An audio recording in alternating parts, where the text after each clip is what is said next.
अस्सलाम वालेकुम बच्चों, आज हम 1.3 पोएम 8 स्टैंडर्ड की पढ़ेंगे। Trees are the kindest things I know. बच्चों, ये जो पोएम है ये ट्रीज के बारे में है। जब आप टाइटल देख रहे हो trees are the kindest thing I know, so this poem is about trees, okay. And the poet of this poem is Harry Behn. Harry Behn ने जो पोएम लिखी है, ये पोएम के ज़रिए इन्होंने ट्रीज़ की अहमियत को समझाया है और इन्होंने सिंपल इमेजेस का यूज़ किया है। यानी जब हम पढ़ेंगे, लाइंस को पढ़ेंगे, तो लाइंस पढ़ने के बाद हमारे जहन में उन सारी मंज़र की अक्काशी होगी, तस्वीरें हमारे जहन में बनेगी कि हाँ ऐसा होता है, ट्रीज़ ऐसा करता है।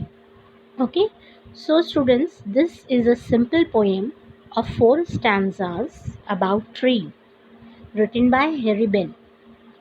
The poem conveys the importance of trees to the world with the use of very simple images. तो बहुत सिंपल इमेजेस के ज़रिए इन्होंने पूरी पोएम ट्री के बारे में समझाई है। तो हम देखते हैं। आप देख सकते हो कि ये जो तस्वीरें मैंने यहाँ पर लगाई है, ये जो है ट्रीज़ की है। इन्हें आप समझ लीजिए कि अगर दरख्त ना होंगे दुनिया में तो दुनिया कैसी लगेगी। यानी जो ट्रीज़ हैं, ट्रीज़ क्या करते हैं, खूबसूरती को बढ़ाते हैं, है ना। Trees enhance the beauty of the nature, है ना, नेचर की ब्यूटी को बढ़ाते हैं। तो यहाँ पे पहली जो 2 लाइन आप देख रहे हो, यहाँ पे पोएट क्या कह रहा है, trees are the kindest things I know, they do not harm, they simply grow. देखिए फर्स्ट लाइन में ही पोएट ने काइंडेस्ट वर्ड दिया है। काइंड कौन होते हैं, ह्यूमन होते हैं, और ट्री क्या है, नॉन लिविंग थिंग है। तो यहाँ पोएट ने ह्यूमन क्वालिटी किसको दे दिया है, ट्रीज को दे दिया है। तो बच्चों, जब इस तरह से कोई बात आती है कि ह्यूमन क्वालिटी हम नॉन लिविंग थिंग को दे दे, तो वो पर्सोनिफिकेशन कहलाता है, फिगर ऑफ स्पीच है, ये पोइटिक डिवाइसेस है, ये पोइटिक इफ़ेक्ट के लिए ये यूज़ होता है, ठीक है। तो यहाँ पर पोएट ने पर्सोनिफिकेशन यूज़ किया है। पोएट ने क्या किया है, पोएट ने अपनी ह्यूमन क्वालिटी जो है, मतलब जो काइंड क्वालिटी है, तो यहाँ ह्यूमन क्वालिटी को क्या किया है, किसको दे दिया है, ट्रीज़ को दिया है। The human quality of being kind is given to trees, तो दैट इज़ पर्सोनिफिकेशन। आपको इसकी डिटेल मेरे फिगर ऑफ स्पीच के वीडियो में मिलेगी, आप वहाँ जाके डिटेल देख सकते हो कि व्हाट इज़ पर्सोनिफिकेशन, ओके। तो यहाँ पे फर्स्ट लाइन में trees are the kindest things I know, यहाँ पे पोएट ने पर्सोनिफिकेशन यूज़ किया है। ट्री को काइंड कहा है कि बहुत ही दिली वाला ये जो होते हैं पेड़ होते हैं, है ना। तो क्यों होते हैं ये, दे do not harm, they simply grow, इसलिए कि वो किसी को नुकसान नहीं पहुंचाते, सिर्फ वो ग्रो होते हैं, बढ़ते ही जाते हैं, वो किसी को नुकसान नहीं पहुंचाते हैं। ये 2 लाइन में, सेकेंड लाइन में आप देखोगे कि दे और दे 2 बार यूज़ हुआ है। बच्चों, जब किसी लाइन में कोई वर्ड बार बार रिपीट हो, सेम वर्ड, सिमिलर वर्ड बार बार रिपीट हो, तो दैट इज रेपिटेशन। तो here the word they is repeated for poetic effect. तो आपको समझ में आ गई कि आपकी फर्स्ट स्टैंजा की फर्स्ट 2 लाइन में ही आपको 2 फिगर ऑफ स्पीच मिल गए हैं। फर्स्ट मिला है पर्सोनिफिकेशन और सेकेंड मिला है repetition. Here the poet is saying that trees are kind because they are not doing any harm. It's mean they are harmless. ये लोग क्या है, harmless है, किसी को नुकसान नहीं पहुंचाते हैं। क्यों, because they grow simply, है ना, वो क्या करते हैं, सिर्फ simply grow करते हैं। It's mean that they grow without much help from us. हमारे से कोई हेल्प नहीं लेते हैं, सिर्फ वो अपने आप उगते हैं, है ना। And in their process of growth, और जब वो बड़े होने लगते हैं और जब वो पूरी तरह से बड़े हो जाते हैं ना, तो they only shower blessings on man and animals without harming anyone. वो किसी को भी नुकसान पहुंचाए बगैर सिर्फ ब्लेसिंग देते हैं। जब वो बड़े हो जाते हैं, तैयार हो जाते हैं, तो उनकी जो चीज़ें हैं वो हम यूज़ करते हैं, एनिमल यूज़ करते हैं, ये इनकी ब्लेसिंग है। ये नेमतें हमको वो नवाजते हैं बिना किसी नुकसान के, बिना किसी डिमांड के। They do not demand anything from us, they just shower their blessings on us. Okay, so here in these two lines, the poet is saying that they are kind and gentle, caring and helpful to others. आगे बच्चों बात समझ में? तो ये दो line का मतलब यही है कि trees are very kind, they are harmless, they just simply grow, and after their growth, they just shower their blessings on us. Okay, अब नेक्स्ट लाइन देखते हैं। यहाँ पे देखिए आप राइमिंग वर्ड यूज़ किया है, नो एंड ग्रो। तो आपको दो फिगर ऑफ स्पीच इस लाइन में बता दी है। अब हम नेक्स्ट लाइन देखते हैं।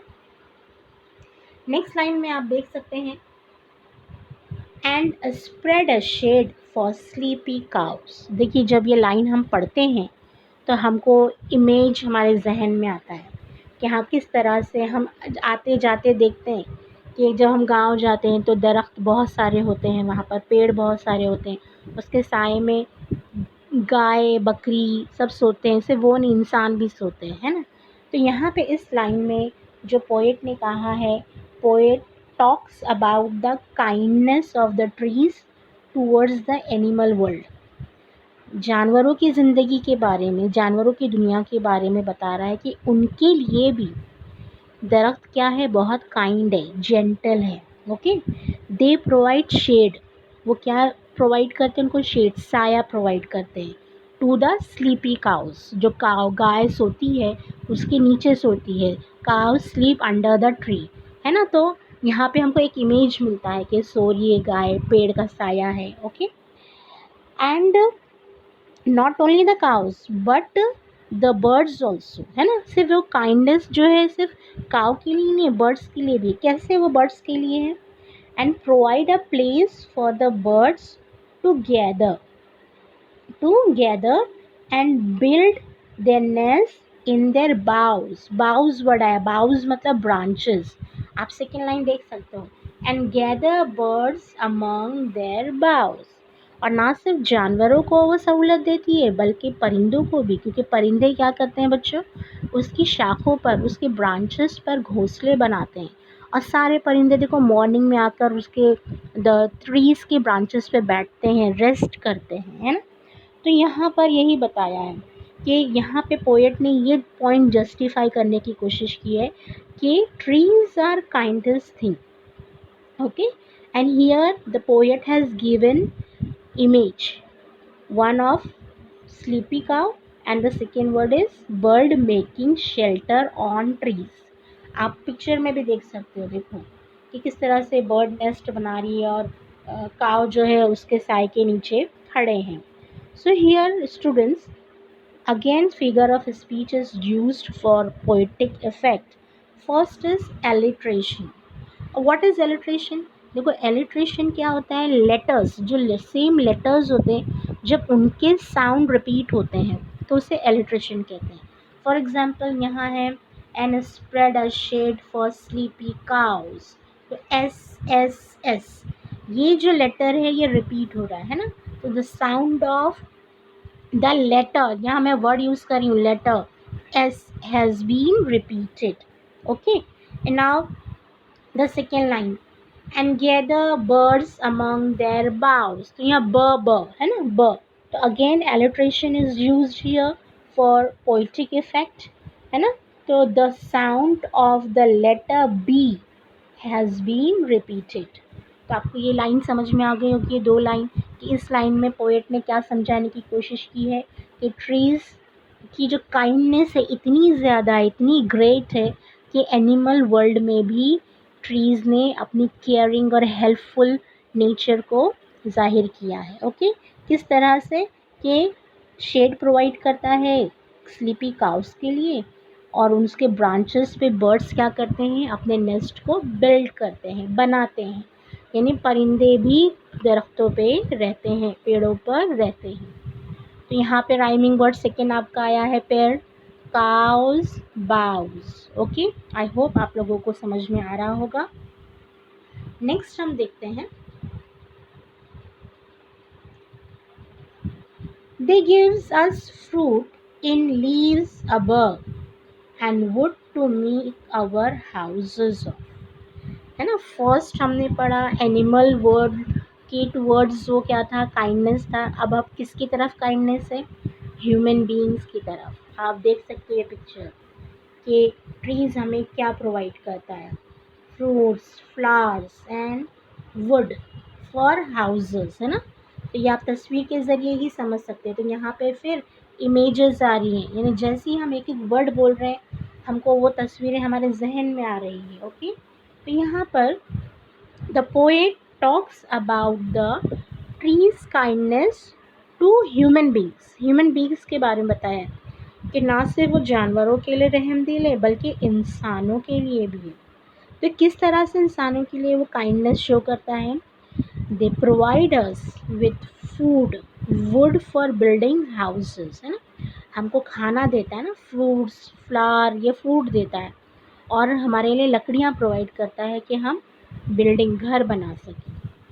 लेकिन हम क्या करते हैं, but we human being can cause harm to animals and trees for our benefit, है ना। लेकिन हम क्या करते हैं, अपने फ़ायदे के लिए उनका नुकसान पहुंचाते हैं। कैसे नुकसान पहुंचाते हैं, we clears large forest spaces, है ना। हम बड़े बड़े जंगलों को काट देते हैं, है ना। किसके लिए काट देते हैं, for residential purpose and industrial purpose के लिए हम काट देते हैं। लेकिन इससे क्या होता है, जंगलात कट जाते हैं और एनिमल्स क्या होते हैं, डिस्प्लेस्ड हो जाते हैं और वो मर जाते हैं ना। तो यहाँ पे यही होता है कि दिस में even cause displace animals to die, यानी उनको घर नहीं मिलता, कुछ जगह नहीं मिलती, ठिकाना नहीं मिलता, तो मर जाते हैं। तो यहाँ पे ये बता रहा है कि इंसानों से ज़्यादा रहमदिल बोला है, द काइंडेस्ट, है ना। काइंडर, काइंडेस्ट, यहाँ देखो डिग्री का यूज़ किया है। बच्चों आप इस पोएम में जो है डिग्री पढ़ रहे हो, डिग्री फॉर्म पढ़ रहे हो और आपके वर्कशॉप में भी डिग्री फॉर्म आएगा आगे, तो आप यहाँ देख लो द काइंडेस्ट, ये सुपरलेटिव डिग्री है। ओके, तो यहाँ पर सबसे ज़्यादा काइंड बताया है, मतलब ह्यूमन बीइंग से भी ज़्यादा काइंड कौन है, ट्रीज़ है। क्योंकि ट्रीज़ हर चीज़ हमें प्रोवाइड करता है, फूड और वुड फॉर बिल्डिंग। ठीक है, तो यहाँ पर पोएट ने यही समझाया है कि ना सिर्फ वो जानवरों के लिए रहमदिल है बल्कि इंसानों के लिए भी है।